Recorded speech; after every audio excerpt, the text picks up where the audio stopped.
Hey guys, meron akong ituturo sa inyong talong recipe na natutunan ko sa tatay ko. So first, kailangan yung mag-boil ng talong and then mag-chop up ng garlic and onion.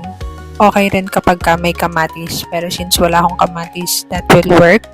And then next, pagkatapos nyo pakuluan yung talong nyo, kailangan nyo siyang i-rest muna and then kuha kayo ng sabaw ng pinaglagaan ng talong.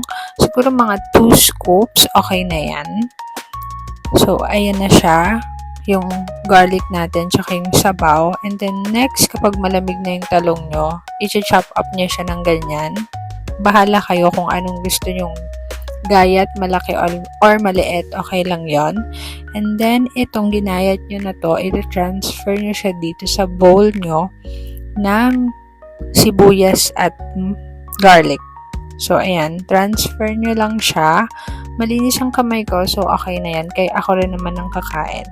And then, kapag na-transfer nyo na siya, of course, lalagyan natin siya ng calamansi. Yes, calamansi yung ilalagay nyo. Hindi ko pa na-try yung suka, kung okay ba yung lasa niya. Kasi calamansi talaga yung ginagamit natin. So, tansyahin nyo na lang kung gaano kadami. Depende sa asim na gusto nyo. And then, after that, ilalagay nyo na yung sabaw na kinuha natin sa pinaglagaan. Tapos, isasama nyo siya dun sa bowl. And then, of course, lagyan natin ng seasonings, which is asin at saka paminta.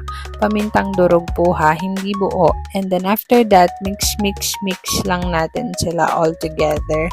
Medyo madudurog siya, pero okay lang yan. And nasa inyo rin pala kung tatanggalin nyo yung buto ng talong. Sa akin, di ko na tinanggal. And para sa akin, mas masarap siya kung mas madaming kalamansi. Kaya dinagdagan ko pa siya.